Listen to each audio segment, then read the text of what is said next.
Didn't realize, but that was the day they started selling the first Toyota. Went for sale was October 1st, 1957 in the United States. Okay, Tom, you want to start with who it is, the date, and everything? Okay. Today is April the 14th, 2011. And today we are interviewing Carl Pietsch. And that's CarlPietsch.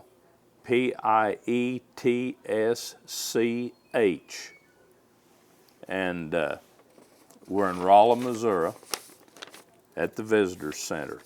So, Mr. Pietsch, you started your working career kind of working on Route 66 selling cars, is that correct? That's right. I went to work in 1957, October 1st, 1957, as a salesman at the local Chevrolet dealership. Mel Block Chevrolet actually was the name at the time. And that's when I first started selling automobiles here in Rolla. And how long did you stay with them? I stayed with them till 1965. I was hired by a local truck line as general manager, Rolla Truck Lines, in fact. And I worked for them until they sold out, and then I went back to work for the Mel Block Chevrolet as the sales manager. That was in 1965, I believe it was. Is that dealership on Route 66? Were both of those Actually, no, it was here in Rolla. in Rolla, but not on the old route? Well, it's right. The old route, used to be a city route right down Pine Street. It was a block off Pine Street. Oh, okay. Right. So city Route 66 ran within a block of where. Oh, okay. Right. And when they built the interstate, did your business change any because of that? I mean, you're a car dealership as opposed to a restaurant or a motel. Did you see your business change significantly because of the route no longer going within a block of your business? I don't really think it changed our business in that respect. Our business grew mainly because Fort Leonard Wood was expanding, and that was a major source of our business, is military people at Fort Leonard Wood. But at that time, there wasn't a dealership, in fact, in Waynesville. Okay. And we did a lot of business from off of Route 66, you might say, from Fort Leonard Wood to Rolla. Back in the 60s, I was at Fort Leonard Wood in 1969, and you could get a pass within 50 miles. And Rolla was like 48 miles or something from the base, and you were allowed to come here. And of course, most people came here and then went someplace else. Right. But there was no real Waynesville. There was nothing there, and Rolla was right. a pretty large community. Right. Well, because of the to. college, right. It's Right, and so I would imagine there were military people who were permanently stationed that would be buying vehicles in this area. Oh yeah, a major part of our business here in Rolla was military at Fort Leonard Wood, right. Wow. In fact, at that time we had 2 salesmen that worked almost full time at Fort Leonard Wood. Really? They would go out there. So you had like a satellite out at Leonard Wood, or they got in their cars and went out? They went out there every day. They went out and they visited the service clubs and the officers clubs and stuff like that. They had acquaintances as contacts, and they worked the business at Fort Leonard Wood, right. And this was selling Chevrolets at the time? Right. Okay. Did you sell the whole GM line or just Chevrolets? Chevrolet's, just Chevrolets, right, Okay. I guess it didn't come till later that Buick and Pontiac and all those things became collected. They all were individual dealerships. They all had their own like that. places. That's right, Yeah. We, in fact, later on then, the dealership built a new dealership right down the street from where we are here today. Because of Fort Wood, this is a better location to get people direct into the business, and it was beneficial for Fort Wood business for the location. Do you still have a connection with Fort Leonard Wood in selling cars? No. Or does this community, I mean?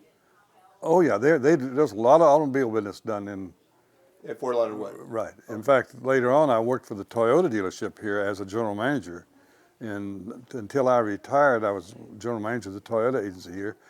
At that time, they moved and built the new agency at Fort Leonard Wood. They're at Fort Leonard Wood now, and there's not a dealership in Rolla now. Wow, okay. Right. So it's St. Roberts and Waynesville growing up, and Leonard Wood actually getting Expanding, bigger and bigger. right, yeah. They moved businesses there as opposed to them coming here. Right. So did that hurt business here in town? Do you mean the Toyota business? Right. Or, no, their business expanded by going down Okay, there. Right. okay, so they had enough business. Because they knew their business. You get the name and address of all your customers in the automobile business, and they realized a major part of their business was from Fort Wood, so they located at Fort Leonard Wood, or St. Roberts actually. Right. Built a new facility down there. Yeah, but they still continue to do business here in Rolla too. They get a lot of their clientele from this area. Right. When you had the dealership down there, did you also do service on people coming through, visitors, tourists? Here Did in you do any kind Rolla? of service that way? Here in Rolla? Right. Oh, yes. Okay. So when Yeah. the route was coming through, when people were traveling between Chicago and California, driving old Chevrolets, did some of them would stop at your dealership? Oh, yes. You Yeah. tell stories? See anything interesting? See, it's been so long, I really don't know of anything particularly. But we did a lot of business off of Route 66 at the time, you might say. People would stop in. They had new cars needed, required service and that sort of thing. And it was a big part of our business, yes. Where did you grow up? I was born south of Rolla here, where I've been this morning, about 2.5 miles. In fact, the family farm where I was born and raised is, the city limits is part of that farm now. It's taken actually part of it. So. You're in town now, kind of. That's right, yeah. So the town moved out to you? That's right. The town grew out to our farm, family farm. Do you mind telling us how old you are? I'm 81 years old. 81. And you went to school, grade school? I went to grade school for 8 years at Fairview School, which is in the city limits of Rolla, now comes to it. And then I went to Rolla High School, and like I say, all of the school here in Rolla. So, your very first job as a teenager and all, you worked on the farm then? Oh, that's right. Through high school, I've worked on the farm, right. You didn't come to town and work for a grocery store or something No. like that? then? No. Well, the year that I graduated, for a short time, I drove a laundry truck. Didn't decide what to do out of high school, and then I enlisted in the Army. So I spent a couple years for Uncle Sam then. Did you go to Fort Leonard Wood, or did No. they send you? I went to Fort Sill, Oklahoma for basic training, and from there I went to Okinawa.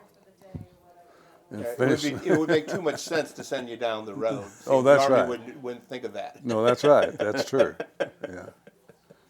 That wouldn't make sense, yeah. Yeah. So when you came back from World War II, you started in the auto industry? Well, you see, I really wasn't involved in World War II. Okay. I was in the interim. In fact, whenever I left Okinawa, one short time after that my outfit, everything was sent to Korea. So you were in the interim. I was on the interim, right. I got out there. I was just very fortunate. Several things happened to me that were unusual at that time. I was in the military police on Okinawa, and I was interested in staying in the Army, really, officers candidate school. And I filled out papers. At that time, I would have been sent to Tokyo for OCS. And I had to send back home for some school records and things my folks sent to me to qualify to get into officer candidate school. Well, in the meantime, my rotation period came up and to come back home. And I had an option to extend and stay over there to go to officers candidate school or come home. And I knew things were kind of brewing over in Korea, and I decided to come home. Smart man, smart man. That's right. And then on my way home, the troop ship that I was on, back then we traveled on troop ships, we called what they call a milk run. We stopped at every port, practically in Manila and Guam, all the places. Anyway, we stopped at Hawaii on the way home, and our commanding general, his name was General Eagle, I will never forget his name, was on the way home too, and he was rotated, and he was on the same troop ship. Well, he decided, we stopped at Hawaii and at Honolulu, and that's when I saw the Arizona, what was left of it at that time. It's entirely different now. I've seen it since, but anyway, he held the ship for like 2 extra days on there. He was visiting commanding general there, and because he's on there, our ship, so they would come and pick us up on 6-bys there off of our troop ship during the day and let us tour around Honolulu. Of course, the problem is we didn't have any money. Of course, it didn't really take much money over there then, but anyway, I got home then, and I was at Camp Stoneman, California, is where I was processed back in, and my period of time left on my enlistment was like 4 months or something like that. Well, one day I was waiting for my orders where they were going to send me to. Most of the other MPs that were coming home were being sent to White Sands, New Mexico for security. And that's where I thought I'd be sent. But anyway, they called my name on the loudspeaker system and come to the orderly room one day, and I went up and they said, Pete says, we can't reassign you for less than 6 months. And we need you've got to make a decision, like I said, another important decision, either re-enlist, extend your enlistment, or we're going to give you an early discharge. I said, I'm on my way home. Another smart move on your part. That's right. So, but I came home, and I don't know if you're interested in this story or not. This is a personal story. I came home and was waiting for I was still in service. No, I beg your pardon. They said I'd receive information about the reserves and this sort of thing. And I got home and waited. The thing was breaking open in Korea. And I was expecting to get called. I was in the reserves. They'd put me in the reserves. Automatically. And I really couldn't very well get a job anywhere. But the U.S. Geological Survey was headquartered in Rhino. I had a friend that worked up there in personnel, a friend of a friend, personnel, and they were hiring people for survey crews. So I went to work as a rodman for the survey, USGS here. And it was just something to do because I knew they were going to call me back to service. And I was up in Carrollton, Missouri. I don't know if you're familiar with that or not, but North Missouri. They sent me up there with a survey crew, and I was out in the field one day surveying about 9 o'clock in the morning. Here came our supervisor, group supervisor came out, and he says, Pete said, you got a registered letter at the post office. And I knew what it was, and he knew what it was too. I went back, and here's a big letter that said, you have been selected, for extended active duty. You are to report at the Federal Building in St. Louis at 8 o'clock in the morning, and I got the letter at 9 o'clock, It had been forwarded to me from my home address, It was late good. So I called the reserve headquarters in Jefferson City and told them what happened. They said, get the quickest transportation you can. Be in St. Louis tomorrow morning at 8 o'clock at the Federal Building. So my supervisor took me to Jefferson City to catch a train to St. Louis. So I got there and passed my physical. We had a group of people there, but I wasn't with the group I was supposed to be. See, I was supposed to have been there the day before, and my papers weren't where they were supposed to be or something. But anyway, they didn't mind processing me and said they gave me the oath, gave everything. You're back in the regular Army. You go home, settle your personal affairs. You'll have orders within 21 days where to report to. Well, there's another fellow from Rolla that I knew, working for the USGS also, here in Rolla. He was with the group that I was supposed to be with. Within about 4 weeks, I believe it was, he was in Japan. He got his orders. I still haven't got my orders. You're patiently waiting. That's right. But I did some research with some people because I wondered what had happened. And Well, did you get discharged? I mean, if they never give you orders, did they ever give you a discharge? No. You've never been discharged from Well, for yes. collecting back pay? I got discharged when my 5 years was up on the inactive reserves. I got my discharge from the inactive reserve.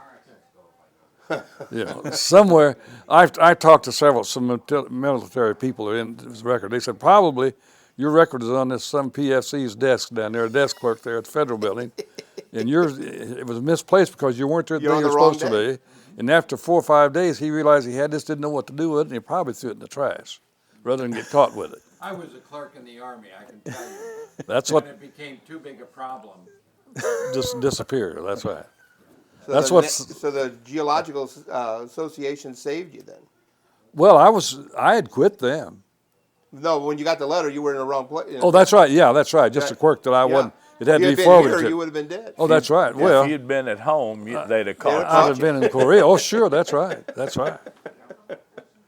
So when did you start working with auto industry? 1957. What kind of changes have you seen in selling cars from that period of time through when you retired? How did that whole business change when you think back on it? Well, it changed a lot, and I don't know particular. I really have to say, it just evolved, you might say. But back when I first went to work, the salesmen, we didn't want to work on the showroom floor. People walking in, they had trouble keeping sales in there because we were more eager. We went out looking for customers, like going to Fort Leonard Wood or somewhere. We'd go out in the country and drive the back roads, farmers we knew or anybody, I mean, we were much more aggressive in our selling back then. Then somewhere along the line, during the time that I left with the truck line and stuff, it changed quite a bit. It just changed. You waited for them to come to you. And that's the way it is now. The salesmen now are they're still aggressive in the fact that they get someone's name, they'll call you and they'll come see and that sort of thing. But as far as prospecting, they basically take care of the traffic that comes in. Phone calls probably is the biggest thing. Do a lot of selling and prospecting by phone, but they don't go out after them physically like we used to back in Living in a those community like Rolla near the military base and all that, when Volkswagen and Toyota started coming in here, was that an issue of selling foreign cars to this kind of community when it first started? Now it's probably not as much. I don't think it was. No, I think that the people were there again. I think being close to a military community, made it different because most of the GIs, particularly career people in the military, have been overseas, Right. And they're aware of the quality of the product. And whenever I was younger, you couldn't tell me there's any other car made other than General Motors. But after I started selling Volkswagens, for example, the quality of the Volkswagen as compared to the domestic, the product itself was far superior. And the same way with the Toyota. It's just. What are you driving now? I own 2 Toyotas. My wife passed away a few years ago, and I live by myself, but I got a Toyota truck, and I've got a Toyota Camry. And in fact, at my age, these are probably what I'll have when I die. I probably won't buy another one. But the quality, and don't get me wrong, I'm not knocking the domestic product either. But I couldn't believe, for example, Volkswagen, then again, but of course, the Volkswagen evolved completely since when I sold them, they were all air-cooled. Right. And they've changed. The old Beetles gone, And it had a reputation. People just idolized their Volkswagen Beetles. I still have one. Yeah, I mean, you know what I'm talking about then. I mean, the Volkswagen Beetle, there was a different category of people dealt with those, and they worshiped that Beetle, But the Toyota, the biggest difference I saw with Toyota, I guess, is the quality and the dedication of the company, the Toyota company, to keep their customers happy. Meaning back with General Motors, for example, and don't get me wrong, I like General Motors, and they were fine. They're still good products. But you'd have a customer complaint, and legitimate or illegitimate, regardless, customer complaint, and they seem to be more interested in trying to find a way to avoid it, hitting it head on. You get a customer complaint with Toyota, and if you don't get it taken care of in a good way and a happy way, you're in trouble with Toyota. I mean, I don't ever recall having a customer, and this didn't happen that often, a customer contact Toyota about a problem, but what they weren't on the dealer to get that taken care of. I mean, that customer was number one always. If there was any doubt, they'd replace it or whatever it took to fix it to get him happy. And they'd check up on the dealer. They'd check up on the dealer to be sure that customer is made happy. Yeah. I think it's fascinating what you said about it was easier to sell foreign cars to the military because they had been in foreign countries. I don't think I've ever thought of that. You think of, Buy American. Yeah, they were aware of the quality. And these guys were in Germany and they were in Japan, and so they had that familiarity, and it makes a lot of sense. I just never thought of it that way. Yeah. It was. I learned it just by experience. And I'm not knocking General Motors or any. Sure. I mean, they're all good products, but the way they deal with their clientele, their customer, is quite different. Sure, sure. Now, how has Rolla changed? I mean, I know the interstate came through and everything. How has it changed over the years? Oh, it's changed drastically. You're now a city boy, considerably. so you weren't when you started. What? You're now a city boy, and you weren't when you started. Oh, that's right. I was a farmer. That's right. That's exactly right.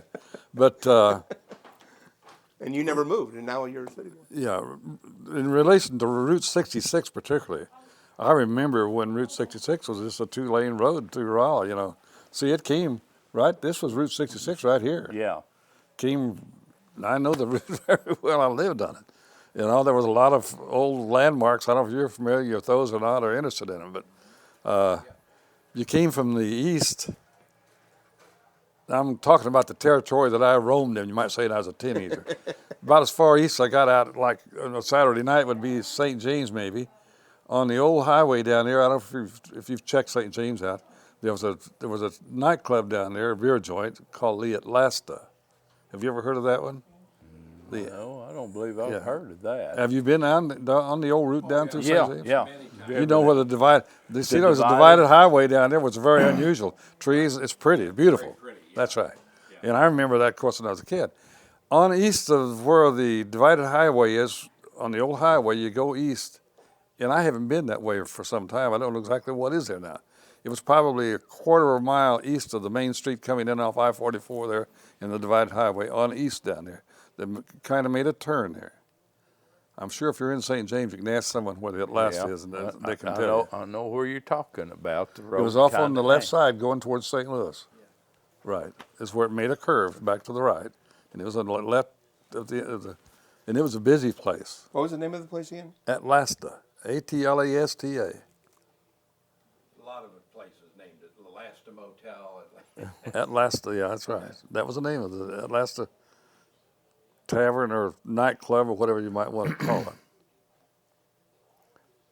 That was about as far as I ranged to the east back when I was a teenager and stuff. But on the way back into Rolla from there then, Dean's Air Castle. Have you heard of that one? No. You got to know about Dean's Air Castle. You know where the I was trying to think what's even there. I think so. They sell. Well, did it go through that, what they call North Eye? Up North Y? Y? Well, it was beyond North Y.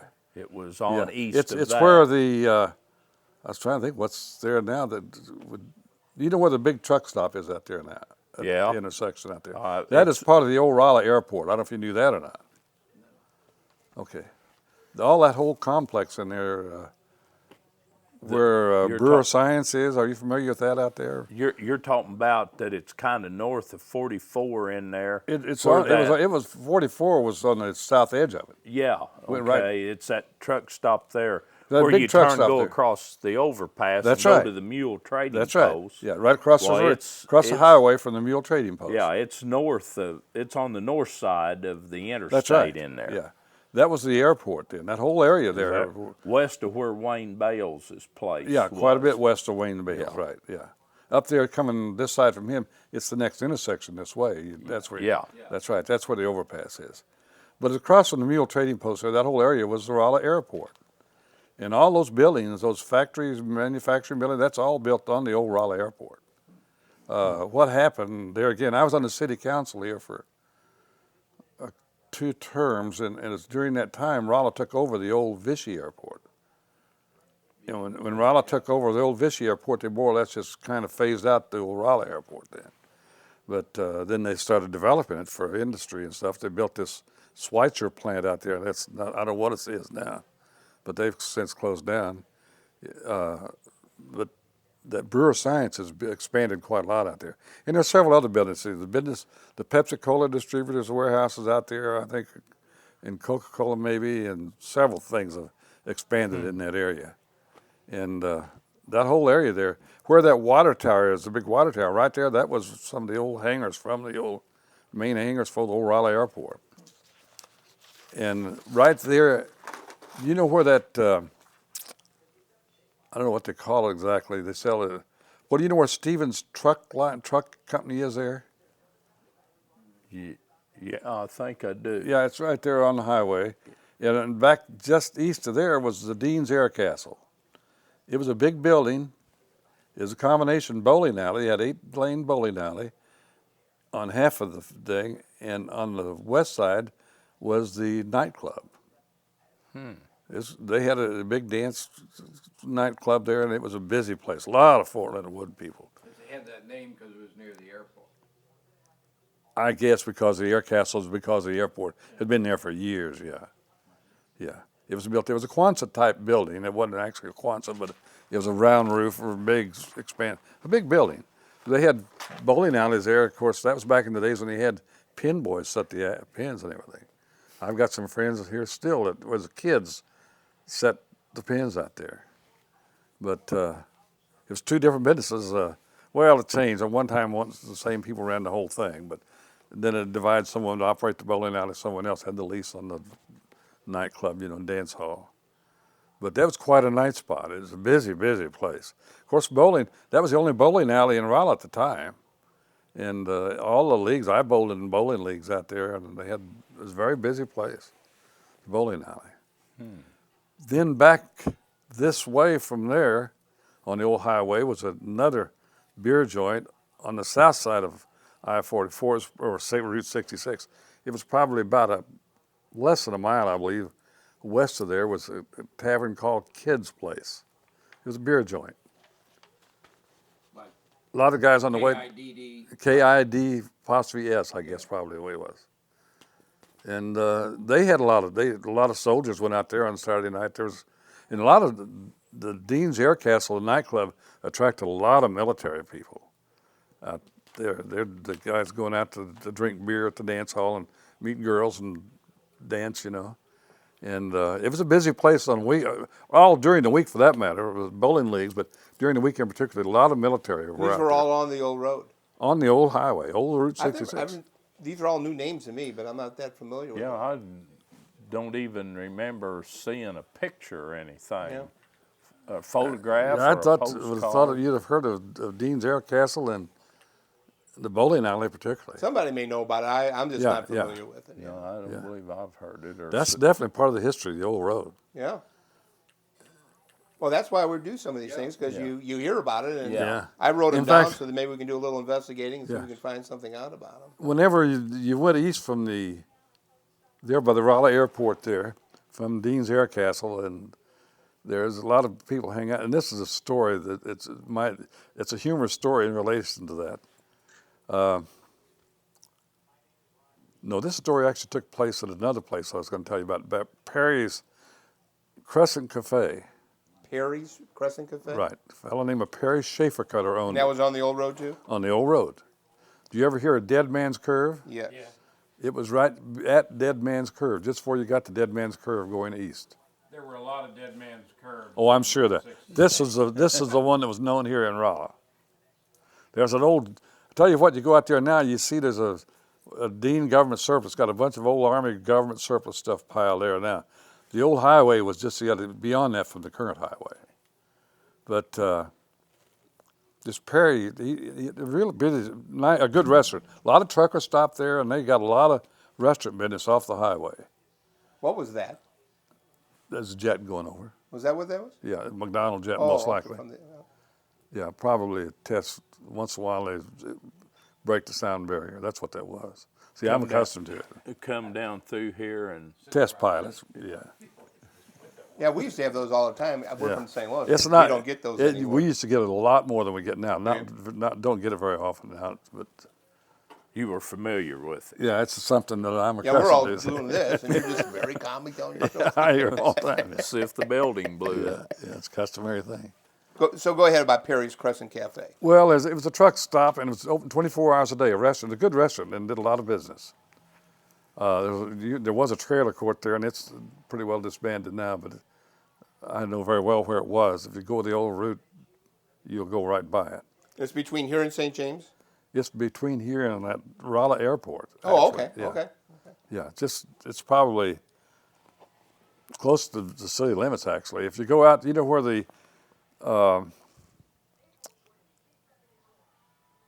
new auto dealership out here. I can't. The West Motors. They've got the Kia. That's it. Do you seen the Kia? You see it? It's built where it overlooks the current highway there now, up on the hill there. All those cars. Just well, in fact, while we're talking about the Kia district, right across the road there from them, when the highway changed, this Paris Crescent went out of business because the highway built a new highway. He moved and built a new restaurant right across from where the Kia dealership is now. It's a vacant lot now. The building's gone. He built a nice new building, large building, and had a supermarket there. Paris Supermarket was part of it. But the town moved around and stuff, and it was in business for a few years. This is like in the 50s, or probably, yeah. I'd say, probably the late 50s. late maybe. 50s. Yeah. Okay. Paris Crescent moved up there and built, but it's gone now.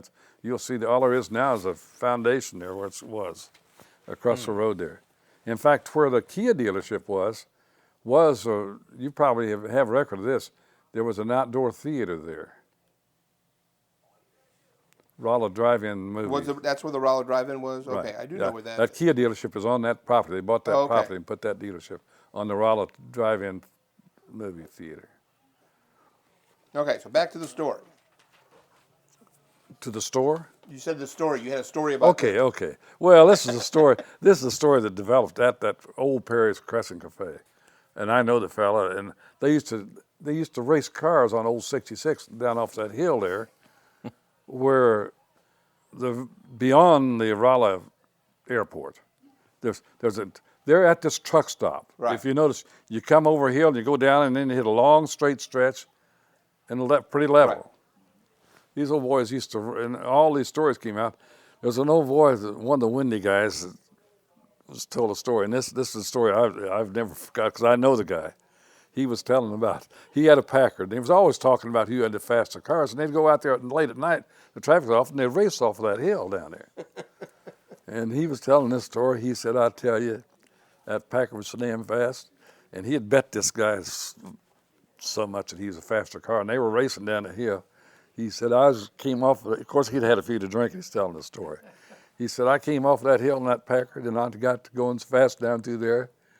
I outrun my headlights. He said, there I was in the dark, doing 100 miles an hour. He said, boys, that's scary.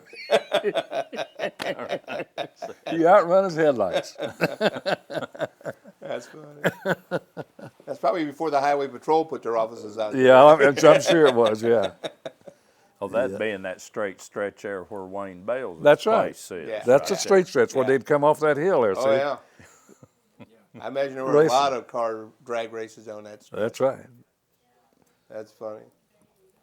I notice a lot of these places serve food and liquor that you frequented.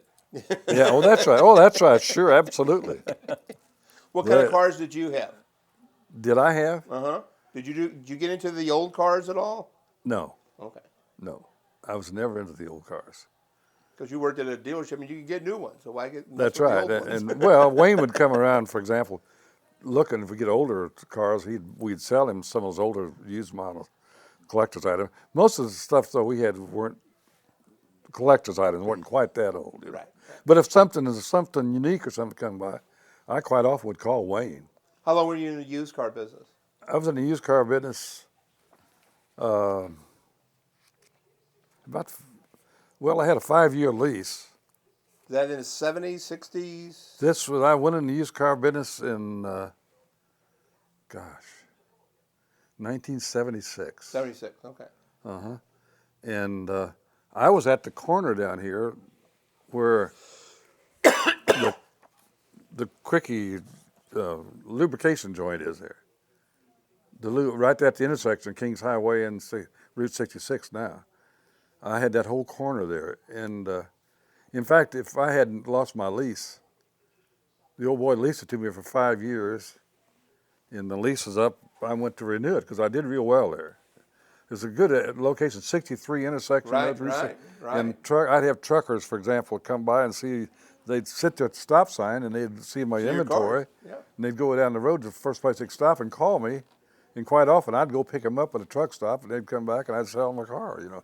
I didn't sell them all, but it was my business was real good down there.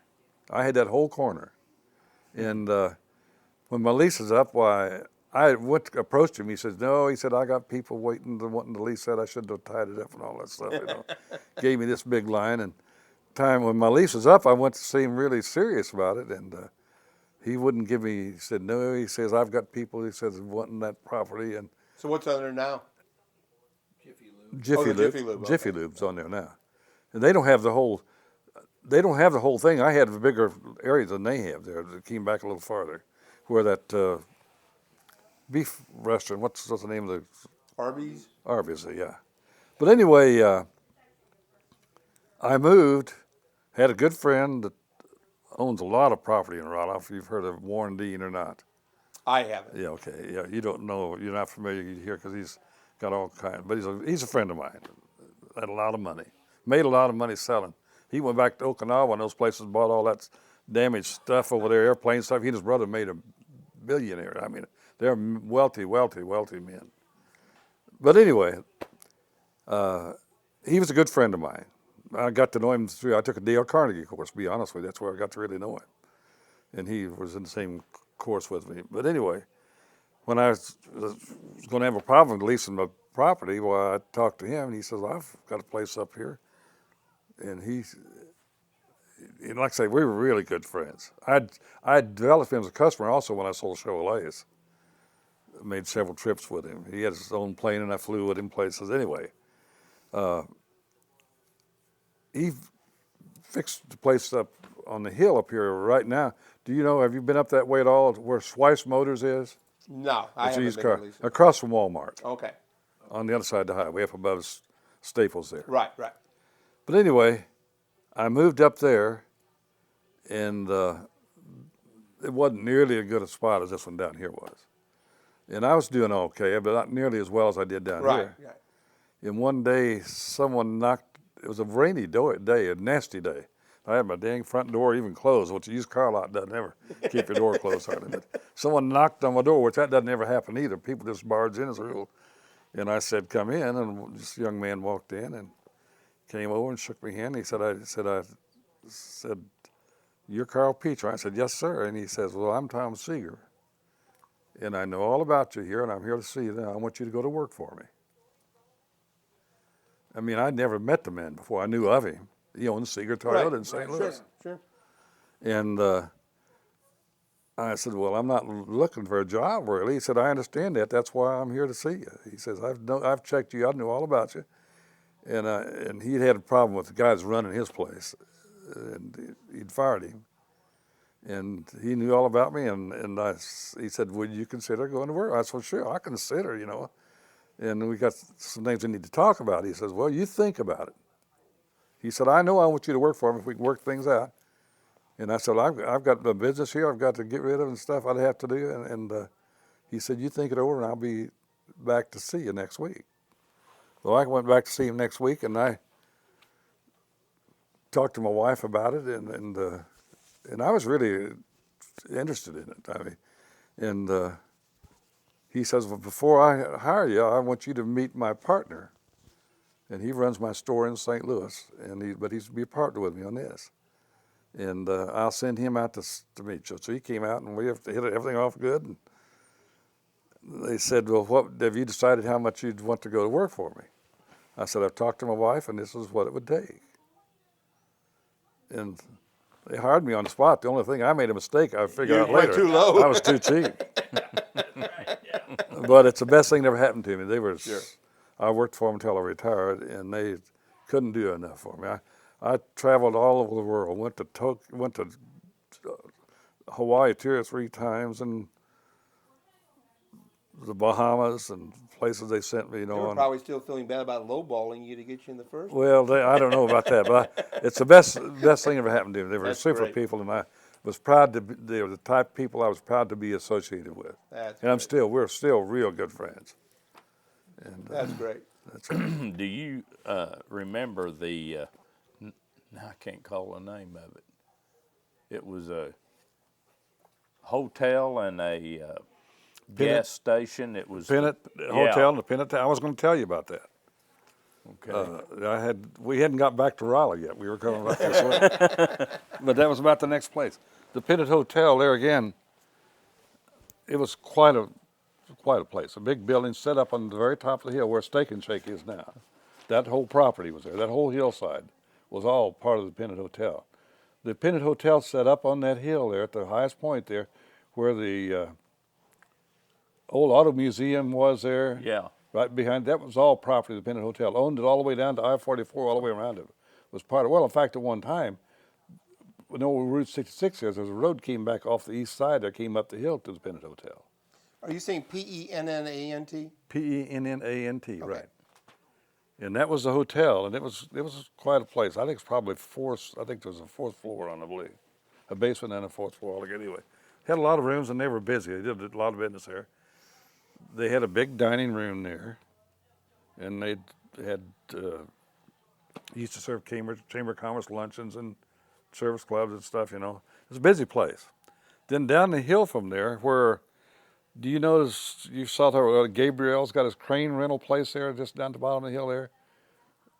Back towards Town, right, Yeah. across the interstate there. Yeah. That's where the Pinnate Tavern set. It was a duplicate type of white brick structure and same architecture type as the hotel was, but not as large. And they had a service station there and the tavern, the Pinnate Tavern, in there, and it was a beer joint basically. And they did it was quite a combination of business. It was a very prominent business in the town, right? Right across the street there, where the gas station is across now. There, I can't even think of the name of the thing now. Right, it's the only station right across. It used to be a Standard station, and it's owned by the Standard Oil. What do they call? You know what I'm saying? BP. BP. That's right. British- They've changed. British That's right. Yeah. In that area, there was a motel there called the Travelodge Motel. Have you heard of it? Yeah, there was a whole chain of. That's right. Well, this was, and I don't know, this was part of the chain at that time, but it was owned by a fellow by the name of Johnny Cusiel. Is the guy that It would have been, because I remember staying in the early 60s. Yeah, and they it were- very well might have been. It was a stone building. It was made out of native stone, you know. It was a pretty nice little motel. But the Pinnate Tavern and the whole Pinnate complex was a busy place. That was the farthest, I believe, east of those hotels. There was kind of a chain of them. Was it? There was one in Springfield. Ended up turning into what was a Greyhound bus station there on St. Louis Street, but the guy that built those, I think, started them in Tulsa. And You're talking about the Travelodge or the Pennant? The Pennant. Pennant. The Pennant, right. I remember the one in Springfield. that And building, yeah. the one here was, the pictures you see of them generally are of the one here, because I don't know whether that was the biggest building or not, but you see more of the hotel and all in Rolla than you do any of the others. They featured it in their advertising, in other words. Yeah. Yeah. Well, it's quite a. Travelodge was mainly east. Is that, yeah, yeah, And later than the Yeah. Pennant. yeah. How has the expansion of the university affected Rolla? Oh, it's affected tremendously. Joe, just tremendous. Because it wasn't a very big school back in the 50s No. and 60s. No, it's grown just tremendously. In fact, they still have growing pains. I mean, it just, the facilities, it used to be, you know, back whenever I was a teenager, for example, I had an old widow aunt, for example. Her husband died in Iowa. She's a native here, came back here and bought a home up near the campus, and had a home built actually, and she had extra rooms built and upstairs rooms and stuff, and that was her income. She rented rooms to students, and that was quite an industry back at that time. A number of years ago, the local people rented all their extra rooms to students and stuff. It was mostly men, too. There were very few. Oh, that was women involved. back then it was almost Yeah. totally men. Yeah. That's right. Yeah. Very rare. There's very Right. a female student was very rare. And the population now, I think, is about 30% female. I and think it's so, gone yeah. up quite a bit. Yeah, they've added a lot of fine arts courses Right, and stuff that right. appeals to a different level of Right, students. right. Back originally, I mean, Strictly engineering. most of the students came here had to be really excellent students, or they weren't accepted. Right. And it's still that to extent too. Right. Yeah, right. they got some very strict requirements too. But it was pretty exclusively a engineering school. That's yeah, right. That's what you That's came right. here for. Yeah. But the school has grown tremendously. From some of the old original buildings have been tore down. I know, but Now they did move the geological survey out of here, didn't Right. they? Just a few years ago. well, there's still a skeleton type crew here. It's out on 10th Street East. They built a building for them there. The U.S. Geological Survey, they built 2 buildings for the USGS here in Rolla when they first came here looking on Pine. They're on Old 66, really, it's City Route 66. At 9th and Pine, that big stone building there was built for USGS, and a block east of there where the Rolla City Hall is now. All the Rolla offices now are in the other USGS building. There were 2 USGS buildings. In fact, there's a connection there too, to be different for you. Where the City Hall is now, it was a USGS building. The city then bought it later. That was the old colored USO building for Fort Wood, as far as connected. There was 2 USO buildings here in Rolla. One of them is down within a block of each other. One of them was there was a colored USO and a white USO building. One of them was at the corner there. It would be in 9th and Rolla Street, and the other one was there at the corner of 9th and Main, I guess it is, where the City Hall is. Where the City Hall is right now. But there were 2 USO buildings. But When did that change? you know, I don't know. I don't know exactly. It's when the Army became Yeah, Truman did that. right. What happened while I was in the Army? I was in Okinawa. I was in the military police there, and they had built new typhoon-proof barracks there. We were in some of the first ones there. And one day, I hadn't been there very long. We traveled by troop ships. I came in off a troop ship on the east side of the island area, and most all the troops came. Anyway, one day a 6x6 truck came up. They'd haul you up there from the troop ships. There were new people come in. They had a load of troops, and they unloaded. One of them was black. And our captain, our commanding officer, made a phone call. He didn't stay there overnight. They sent him he couldn't be an MP in Okinawa because the MPs were all white.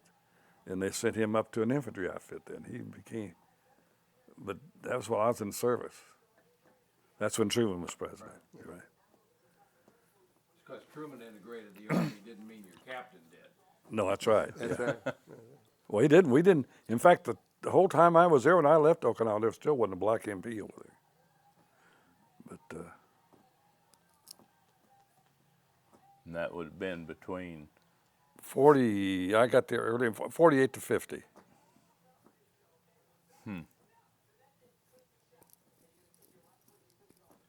Yeah, a friend of mine got out of World War II, and he got his registered letter. He never opened it. Was that right? He never signed for it. They never. He had a similar experience, huh? Yeah, he just never signed for it. Yeah. He was a lawyer. Well, I got married in the meantime. You know, I got married during this time, but I was in the limbo, you might say. And my wife, I mean, we were really worried, afraid they'd find me someday and I'd get orders to go to Korea. And it happened to I knew some other people that had similar, they did locate and they were in the Army immediately.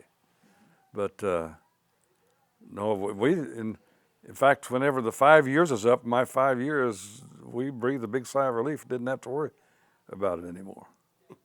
Me too. Yeah. In fact, I had another problem then. Later on, and I forget what it was, I needed a copy of my discharge, Army discharge.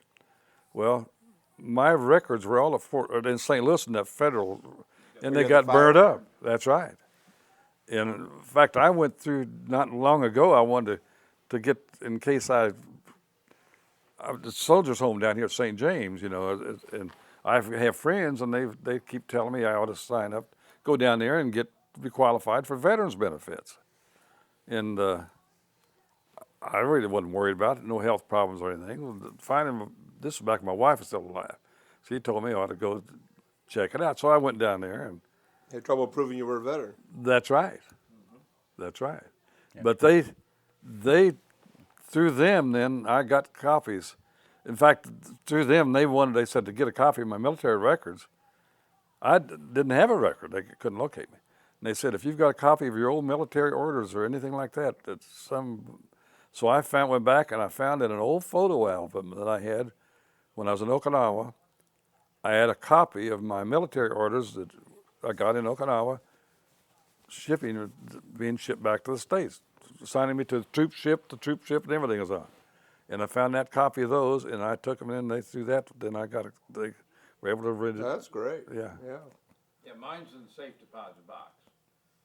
And mine is too now. Mine is too now. I'm not sure where mine is, to be honest with you. You talking about that burning? That's what happened to wife's dad. His records burned up. It was World War II. They burned up. Yeah. See, mine burned up down there in that federal building. For a number of years. Yeah. In fact, back at this time, not long after it happened, I had a friend here who was the chief of police, and he retired from the military.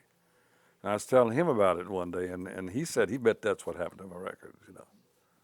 Yeah, it was the old records that burned. That's right. Which is interesting because my father's records were in the same place and his section didn't burn. Yeah. And he didn't know that. So he was panicking that when he heard His all about it. was So he went and destroyed. checked and they had copies of everything. Yeah. They lost about half. In fact, this chief of police, he's one of them that told me, he said, I'll bet you when you didn't show up at St. Louis with the group you were supposed to be associated with, some PFC record clerk had yours there, and they pulled it a file, and he had it a day or two and didn't know what to do with it, and rather than get caught with it, That's you right. probably trashed it. Because if he had to answer for it, he wouldn't have had an answer. In other words, if you was smart, you wasn't behind very long. That's right. That's You right. caught up quick. But this recruiting guy, he's the one that told me that he said, I'll bet that's what happened to you. Yeah, I'm sure it is. So your file's been destroyed. And down the road, it wasn't the guy that got rid of them wasn't the one that was having to go through all of the hassle to get everything straightened out. Didn't have to straighten anything out. Yeah. Don't know Well, what you're talking I about. can tell you as a clerk, sometimes when somebody was very rude to you, Their files their got files lost. got lost, Yeah. especially if they were career. Yeah. If they weren't career, they didn't get lost, but if they were, Yeah. and that's, you I've only got- have to be a PFC to have a lot of power. Oh, I know. What you're saying, I had a good friend of mine was a clerk in the Navy, and he said, I didn't have to take a lot of guff off anybody. He said I could issue them a lot of misery real quick. Along that same line, when I was in Okinawa, I was a PFC we didn't have any rank over there. I was desk sergeant at the jail a lot of times and squad leader and stuff, I didn't have the rank that I was doing the work of, I was doing sergeant work and stuff. And while I was there, they came along and did the old Homestead Act of some sort over there. Anyway, they cleaned out the United States. A bunch of these old boys that in the United Army sergeants and people had been over here pulling and kept from being sent overseas all over for years. They cleaned a bunch of them out. Whenever I left over there was probably, I'd say there's probably a sergeant in every outfit for every enlisted man. I mean, we were loaded with rank. There was let's see, stripes with 2 stripes above. That's tech sergeant, isn't it? I don't remember. There's always 3 above, and it's how many Master rockers. sergeant was How many rockers? 3. Yeah. Yeah, the rockers. Yeah, with 3 rockers, and master sergeant, and one right below him. Right. There was First sergeant. that's a guy that was doing the job that I was doing as a PFC. It was the first sergeant rank that was doing they were loaded with rank. They cleaned them out, a bunch of the old homesteaders, they call them, and they shipped them all to Okinawa, I guess. I don't know. Might as well. It's hard to get ranked there then, wasn't it? That's right. That's for true. Easy to make rank during war. Yeah. A lot of vacancies. Oh yeah, that's right. And they got to fill them quick. Yep. Well, I tell you, after I was here, back when I was selling Chevrolets, I guess it was, I met a guy that lived here in Rolla. He was stationed at Fort Wood. He was married and lived here in Rolla, and got to talking to him one day and realized he was in my outfit at Okinawa when I was over there. And he's telling me, he said how lucky I was when I got out there when I did. See, right after I left, over the war was brewing in Korea. And my whole outfit was sent to Korea. And he said, I'd bet. He got out of there too, right after I did. And he didn't, but he said probably over half of them were eliminated, were killed in the first couple months of the Korean War. Our whole outfit, he said, just almost got wiped out. They shipped him right into Korea, right from Okinawa. Yeah. Probably no winter clothes. Yeah. Probably not. So like I say, a lot of things happened to me, unusual, that I was very fortunate, I guess you might say.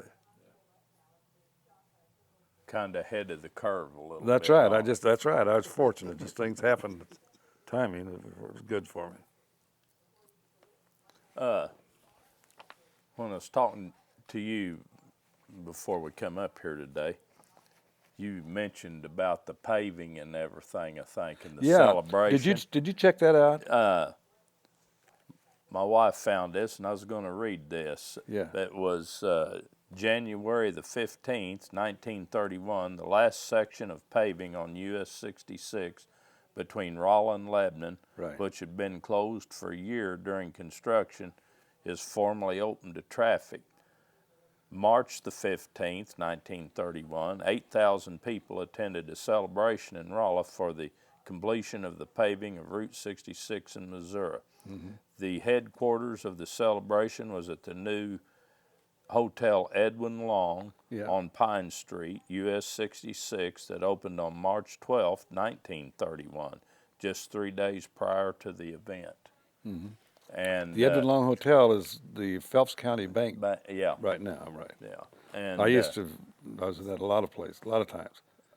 I was reading in something, and it told that Rolla was so short on police officers that Springfield sent some policemen up here to work that celebration and sent them by train from Springfield to Rolla so they could be here for traffic control. I imagine in 31 that Rolla's population wasn't 8,000. Oh, no. No, there was more people here, visitors, than there lived were. here. Yeah, you see, back whenever I was in school, I think Rolla's population in 1941 was like 4,000 something, I believe, right around 4,000. What is it now about? I think they probably could tell you, I'm sure, in a minute. With or without the college? I'd say Rolla's probably 16,000, 16, something like that, I guess. so, Something like that. I bet you they can give you the exact figure. But They should. They just counted them last year. well, that's their business. That's part of their business. But no, this friend of mine, his name, and I thought you might come across it somewhere. He's the one that's quite a lot older than me that I knew, that was the head of the local highway maintenance department here. Was right over there then, across the park. But he was part of that crew. And someone was questioning me about it, and I knew him, and I found out that he was, and gave his name, and they used him. What was his name? Huber Gaddy, Gaddy. Huber Huber. Is he still alive? No, he's dead now. He's been dead quite a while. But I knew him. He's a good friend of mine. And another person, he wasn't that old to be a part of it, but I remember talking to him about it. He's dead too now. In fact, his son is a professor up here at the university. His name was, he was a regional manager for the State Highway Department, but he was familiar with this deal. His name was Efton Patterson. He was higher up. This Huber Gaddy was head of the local crew here, maintenance crew, right? Right. But he was apparently, if I recall, I think he was there when they had this ceremony, basically, this Hubert Getty. He had a connection of some sort with it. I know from reading that the celebration here was quite a Thing, yeah. quite a big celebration Yeah. for them. In fact, I believe Missouri was not the first, but it was one of the first states to completely pave it across the state. So it was pretty good. Oklahoma couldn't afford to pave it clear across the whole state, both lanes, so they just paved one lane and gravelled on each side. So you pulled off when you met somebody. So it was, of course, my dad talked about driving that when he was just out of high school. The way traffic is now, I associated that with having to be pulled off on the right side of your car all the time. And Once an hour. he said out in Oklahoma, you maybe didn't meet a car once an hour out on the western part. He said, not like it is now. And that he's been dead several years, and that was back in the 50s and early 60s when we talked about it. So it's a lot more people around. In fact, we probably passed more people getting here this morning. Sure we did. Oh, yeah. Yeah, I remember the old highway back. This would have been in the 30s. My dad had a 29 Chevrolet, and we went to some type of affair down by, I think it was south of Newburg down there. I forget the name of the kind of a resort. It was I don't remember. I was just a kid. I was probably 4 or 5 years old. Some kind of a political deal or something. And my dad was going down in 66. 66 then was pretty rough. I know. Anyway, the battery carrier for this old 29 Chevrolet broke loose and the battery dropped down on the road and caused quite a problem. Well, now, did you ever go down here to the Trail of Tears deal that's down here by Jerome? No. I'm aware of it, but I never ever took part in it at all. You were never at that. That's still there, 'cause he died. Part of that rock, the arch and stuff is still down there. You're talking about Arlington, probably? Yeah, down just The arch for this old swimming pool down there? Yeah, I remember the Cool Brook swimming pool. That's what you're talking about. yeah. No, you're really talking about the guy's memorial. Yeah, but then no, the yeah. swimming pool was right in there by it. There was an artesian well there that supplied the water for it. It's still there. That water pipe's still there, I believe. That Arlington's still there. Yeah. Well, this is on the highway. This is back on this side of Arlington, across the Arlington's Piney on River the from Arlington. East side, Yeah. of the river. It's, I said Cool Brook. It was Stony Dell Swimming Pool. They had a big rock arch there. I think it's still there. I'm not sure. The arch is still But there and the big old columns. Well, if you look there along the I-44 now, if you know where it is, off to the side of the highway there, you'll see this big pipe, about that long, comes up and runs this way, and there's a stream of water running out of it. It runs constantly.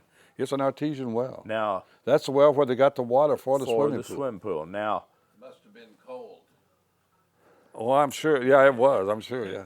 Now, that would be in there just to the west of where they took that bridge out, where they changed the road down there just 3 or 4 years ago. No, it's not. It's back east of there. Between there and the bridge, right, yeah.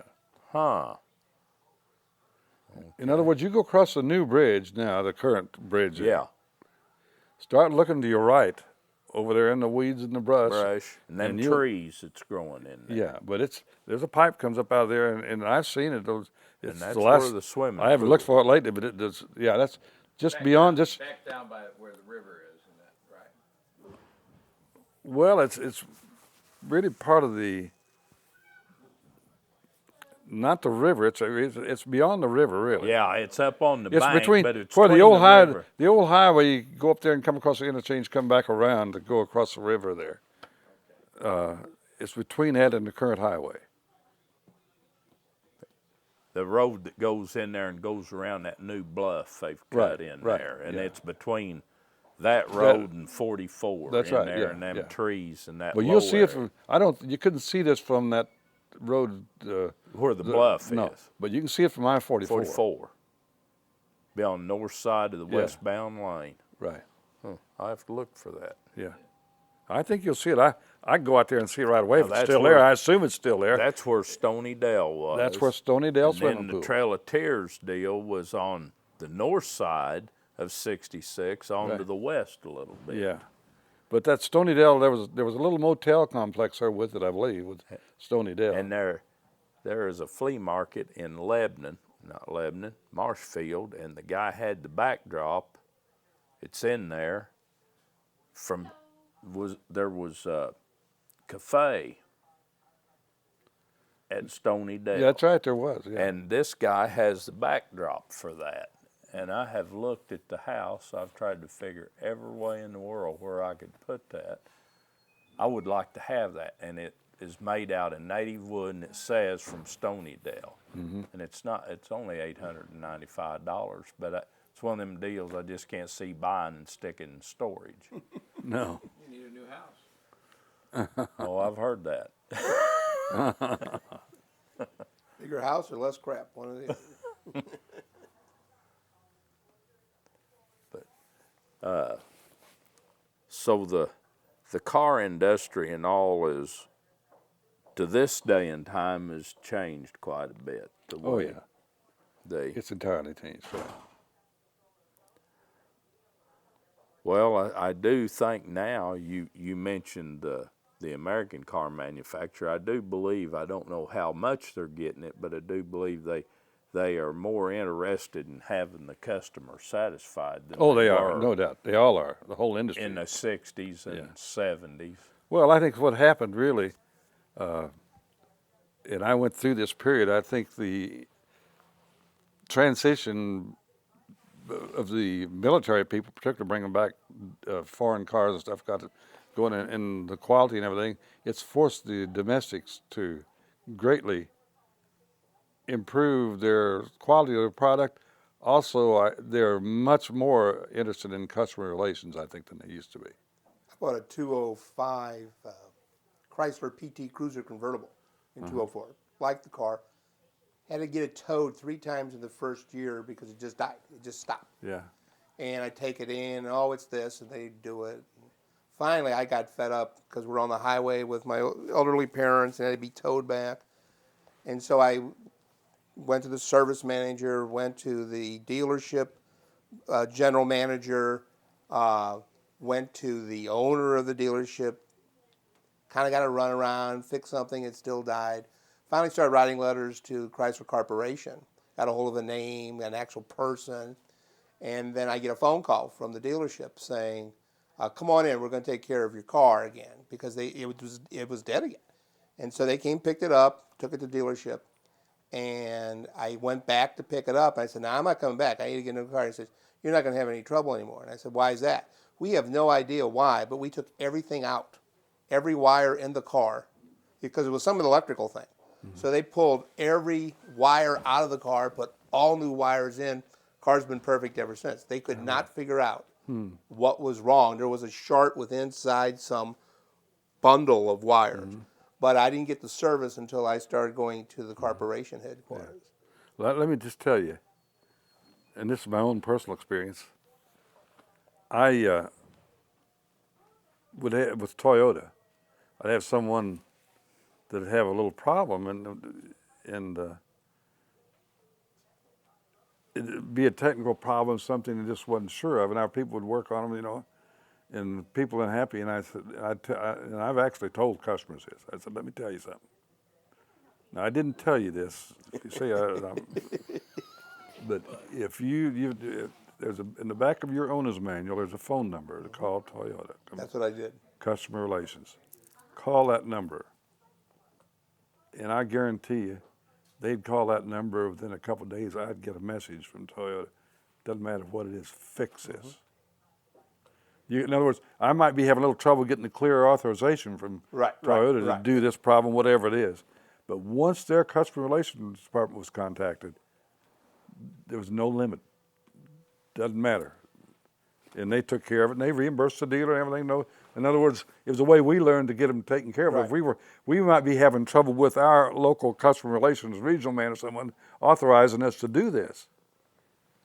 And if Well, what helped me is if the customer went over, I couldn't do much good going over his right. head. And that's but what let they a told me, customer too. go over his head, and it got results. Yeah, that's what they've eventually told me, that they could not authorize it at their level. Yeah. And when I called customer service in Detroit, didn't get a lot of service until I found the head man's name. That's right. And sent my letter to the head man, who said, "Take care of this. I don't want this guy's letters anymore." I don't want to hear any more about That's this. right. That's right. And they It's like that PFC. You didn't want that. That's right. No, that's right. Yeah. That's right.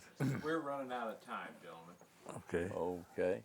So if you want to do some summary of that, that's fine. I've got about 5 more minutes on this. Is there anything you'd like to finish up with, Carl? One other thing I might bring in that you might be interested in, this wasn't actually on Route 66, but it's just off of, you know where Newburg, Missouri is? There was a place down there called the Houston House. It was Newburg, Missouri was for the railroad, Yeah. Frisco Railroad. All the troops back in the old, all the troop ships went through there, troop trains went through there. And a lot of GIs got on and off. I mean, it was quite an industry during the war, particularly, and everyone traveled by train. They don't even have troop trains anymore. But this Houston House was a hotel and a dining room, well known, reputation for excellent food, and people went there. There's a group of people now that's rejuvenating this place, trying to get it going again, and I hope they do. But the railroad kept it going. But they also, a lot of people from the highway, Route 66, I think, went down there because of the reputation for the food at the Houston House. But Doolittle, Missouri, of course, came along. That took over part of Newburg's territory, really, basically. But you've Wondered how that got its name. how Doolittle got its name? Well, it's Jimmy Doolittle, the general. That's what I thought. Sure. I never knew. Oh, absolutely. I thought it was Well, a let me town- tell you. I thought it was a town in which you could do little. Oh, that. Okay, well, that's still going on, I think. But General Doolittle came here. They had a big deal after the war. He came out. They had a big parade and a big, big affair. Actually, they named that after him during the war, I believe it was. He was a hero. That's right. But he came out there. He actually personally came out, and they had a big parade, all kinds of stuff down there for that at the time, right? Yeah, you just But talked about Doolittle took over old 606, really. the place at Newburg. The woman that owns the Mule Trading Post is one of them that's working to get that Newburg up and going. Yeah, they're working to get the Houston House going again, and I hope they do. Something else too, if you picked up on the T&T Cafe, have you heard of that? Yeah, but I'm It's at Doolittle. It was at Doolittle. When you go through Doolittle now, going back, you'll see there's some old places, kind of novelty shops and stuff. It's an old concrete block building kind of strung out there, and that was where the old T&T truck stop was. I mean, it was a big truck stop. Man, they had a 24-hour restaurant and stuff there, and it was a busy, busy place. The T&T truck stop and cafe. That's where it was. Right on old 66. But we are at time. Okay. Well, I want to ask you one question, even though we're at time. No, I've got. We heard a version of how Rolla got the name. How did you understand Rolla get its name? We heard a version earlier this week. There's been several of them. I really don't offhand. Okay. Raleigh, of course, Raleigh was one of the things that Ralleigh. Right, that's the version we heard. Right. Yeah, I've heard that, but I didn't really know any details about it. Okay. But I really don't know. I just thought that having lived here your whole life, you might No. have figured out how the town got its name. On TV, you can spot a newscaster that isn't from the area Oh, yeah. because they call it Rolla. Rolla. Yeah, that's right. Yeah, Or Alton, Illinois. Yeah. yeah. Well, thank you very much, sir. Enjoyed your stories. And Well, I enjoyed visiting appreciate with you. it.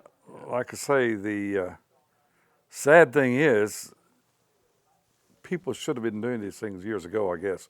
A lot of this old history is, and I realize that now I'm the older generation, and there's not many When people did around. that happen? I don't know.